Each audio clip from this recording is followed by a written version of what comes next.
आइए बात करते हैं एक रोचक कथा की जिसका प्रसंग महाभारत से जुड़ा है। महाभारत का लेखन श्री गणेश ने किया है, ये बात तो सभी जानते हैं, लेकिन महाभारत लिखने से पहले उन्होंने महर्षि वेदव्यास के सामने एक शर्त रखी थी। इसके बारे में कम ही लोग जानते हैं। इस शर्त से ही जुड़ा है श्री गणेश के एकदधारी कहलाने का रोचक प्रसंग। महर्षि वेदव्यास महाभारत नाम के महाकाव्य की रचना के लिए एक ऐसा लेखक चाह रहे थे जो उनके विचारों की गति को बीच में बाधित ना करे। इस क्रम में उन्हें बुद्धि के स्वामी भगवान गणेश की याद आई और उन्होंने आग्रह किया कि श्री गणेश उनके महाकाव्य के लेखक बने। गणेश जी ने उनकी बात मान ली, लेकिन साथ ही एक शर्त रख दी। श्री गणेश ने महर्षि वेदव्यास से कहा था कि यदि लिखते समय मेरी लेखनी पल भर के लिए भी न रुके तो मैं इस ग्रंथ का लेखक बन सकता हूं। तब महर्षि वेदव्यास जी ने ये शर्त मान ली और श्री गणेश से कहा कि मैं जो भी बोलूं आप उसे बिना समझे मत लिखना।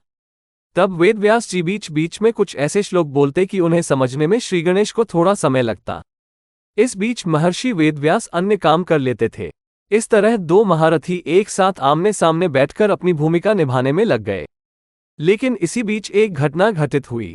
महर्षि व्यास ने गणेश जी का घमंड चूर करने के लिए ही अत्यंत तीव्र गति से कथा बोलना शुरू किया और उसी गति से भगवान गणेश ने महाकाव्य को लिखना जारी रखा। पर इस गति के कारण एकदम से गणेश जी की कलम टूट गई। वे ऋषि की गति के साथ तालमेल बनाने में चूकने लगे। इस स्थिति में हार ना मानते हुए गणेश जी ने अपना एक दांत तोड़ लिया और उसे स्याही में डुबोकर लिखना जारी रखा।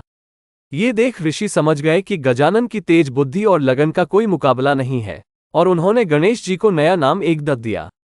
साथ ही गणेश जी भी समझ गए कि उन्हें अपनी लेखन की गति पर थोड़ा अभिमान हो गया था और वे ऋषि की क्षमता को कम कर आंक रहे थे। दोनों ही पक्षों द्वारा एक दूसरे की शक्ति, क्षमता और बुद्धिमत्ता को स्वीकार किए जाने के बाद समान लगन और ऊर्जा के साथ महाकाव्य के लेखन का कार्य होने लगा। कहा जाता है कि इस महाकाव्य को पूरा होने में 3 वर्ष का समय लगा। दोस्तों, आपको ये जानकारी अच्छी लगी तो कहानी को लाइक और शेयर जरूर करें और ऐसे ही रोचक कथाओं के लिए सब्सक्राइब करें हमारे YouTube चैनल को। अपने इष्ट देव के धाम में अपनी प्रार्थना स्वयं भेजने के लिए यूज करें वायु मंत्र ऐप।